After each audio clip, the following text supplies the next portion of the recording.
क्या आप भी इंग्लिश में बात करना चाहते हैं पर डरते हैं कहीं गलती होने पर लोग आपका मजाक ना उड़ाएं? पर सच तो ये है, अगर आपने मन में ठान लिया है तो इंग्लिश बोलना मुश्किल नहीं है, सिर्फ देर है तो सिर्फ शुरुआत करने की। तो आइए शुरू करते हैं आपके इंग्लिश बोलने का सफ़र अंग्रेज़ी शुरू के साथ।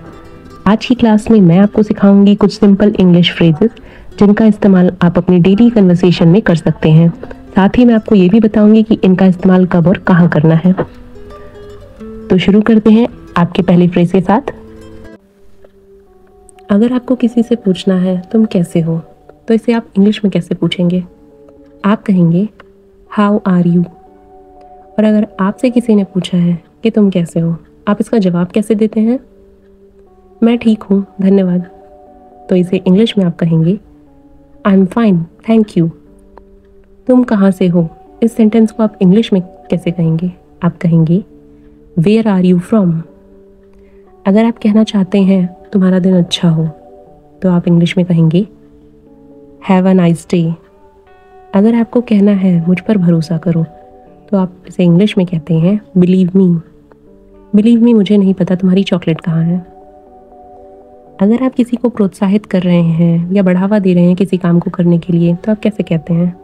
आप कहते हैं अरे यार कोशिश करके तो देखो।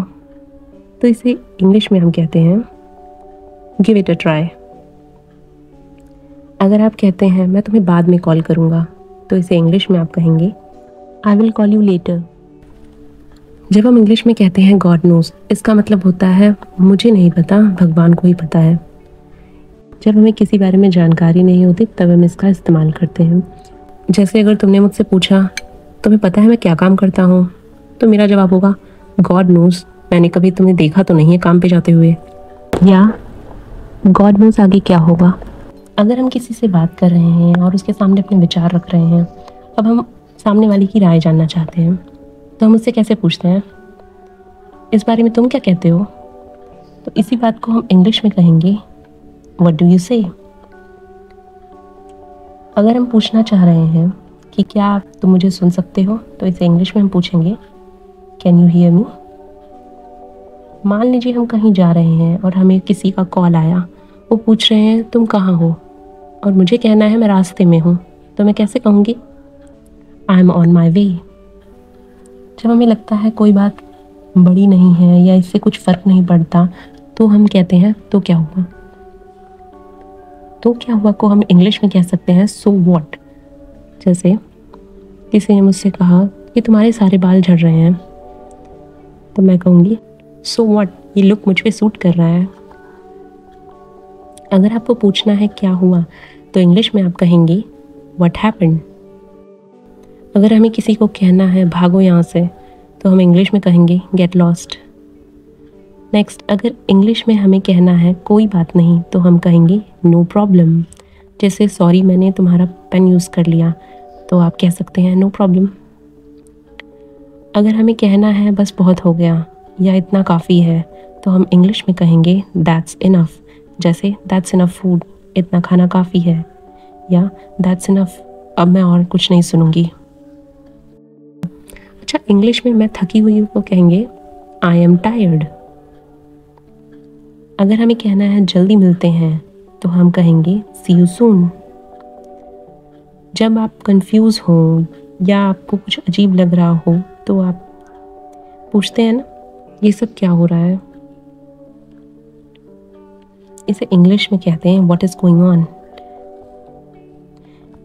जैसे अगर आप कमरे में गए और आपका सारा सामान बिखरा हुआ है, तो आप क्या कहेंगे ये सब क्या हो रहा है, तो इंग्लिश में कहते हैं व्हाट इज गोइंग ऑन। जब हम किसी की बात से सहमत होते हैं और कहते हैं तुम सही हो, तो इसे इंग्लिश में हम कहेंगे यू आर राइट। अपना ख्याल रखना, इसे इंग्लिश में हम कहते हैं टेक केयर। अगर हमें इंग्लिश में किसी को कहना हो वहाँ जाओ, तो हम कहेंगे गो देयर। अगर हमें किसी को अपने पास बुलाना हो, तो इंग्लिश में हम कहेंगे कम हियर। अगर आप कहना चाहते हो मुझे दिखाओ, तो इंग्लिश में आप कैसे कहेंगे? हम कहेंगे शो मी। जैसे किसी ने कहा तुमने ये नया गाना देखा है, तो हम कहेंगे नहीं मैंने नहीं देखा, शो मी। जब भी आप कोई अच्छी खबर सुनते हैं या कोई अच्छी बात सुनते हैं, तो आप कैसे कहते हैं? बहुत बढ़िया। वहीं इंग्लिश में आप कहेंगे दैट्स ग्रेट। अगर हमें इंग्लिश में पूछना हो कि समय क्या हुआ है तो हम कहेंगे व्हाट टाइम इज़ इट। अगर हम किसी बात को लेकर डाउटफुल होते हैं या फिर यकीन नहीं कर पा रहे होते तो हम कैसे कहते हैं, सच्ची या फिर सचमुच। उसी तरह से इंग्लिश में हम कहते हैं रियली। जैसे मैंने अपनी फ्रेंड को कहा कि तुम्हारे घर के बाहर ना बहुत सारे फिल्म स्टार डांस कर रहे हैं, तो वो कहेगी रियली। जब फिक्र मत करो को इंग्लिश में कहते हैं डोंट वरी। डोंट वरी मैं खाना खा लूँगा, डोंट वरी मुझे रास्ता पता है। अगर हमें किसी चीज़ का दाम पूछना है तो हम कैसे कहते हैं, ये कितने का है, तो इंग्लिश में हम कहते हैं हाउ मच इज़ दिस। अगर मुझे कोई ड्रेस पसंद आई है और मैं खरीदने से पहले उसे देखना चाहती हूँ कि मुझ पर ठीक लग रही है या नहीं, तो मैं कैसे पूछूंगी, मैं कहूँगी can I try this on. अगर आप अपने फ्रेंड या फैमिली के साथ रेस्टोरेंट में हो, आप कहना चाहते हो कि पैसे आप दोगे, तो आप इंग्लिश में कैसे कहेंगे, इट्स ऑन मी। जैसे आप अपने दोस्त के साथ चाय पी रहे हैं और पैसे के लिए आपने कहा तू पैसे मत देना, इट्स ऑन मी, यानी चाय आज की आपकी तरफ से है। जब आप किसी को बोलना चाहते हो कि वो हमसे पहले कुछ कर ले, जैसे दरवाजे से गुजरना या लाइन में जाना या फिर कोई बात करना, तो हम कहते हैं पहले आप। इसी बात को इंग्लिश में कहते हैं आफ्टर यू। जैसे दो लोग एक साथ दरवाजे से गुजरने की कोशिश कर रहे हैं तो एक इंसान कहेगा पहले आप चले जाइए, इसी बात को इंग्लिश में कहेगा आफ्टर यू। तो ये थे कुछ सिंपल इंग्लिश फ्रेजेस जिन्हें प्रैक्टिस करके आप पहले दिन से ही इंग्लिश बोलना शुरू कर सकते हैं। अगर ये वीडियो अच्छी लगी हो तो इसे लाइक एंड शेयर करें और ऐसी और वीडियोस के लिए चैनल को प्लीज़ सब्सक्राइब करें। Thank you.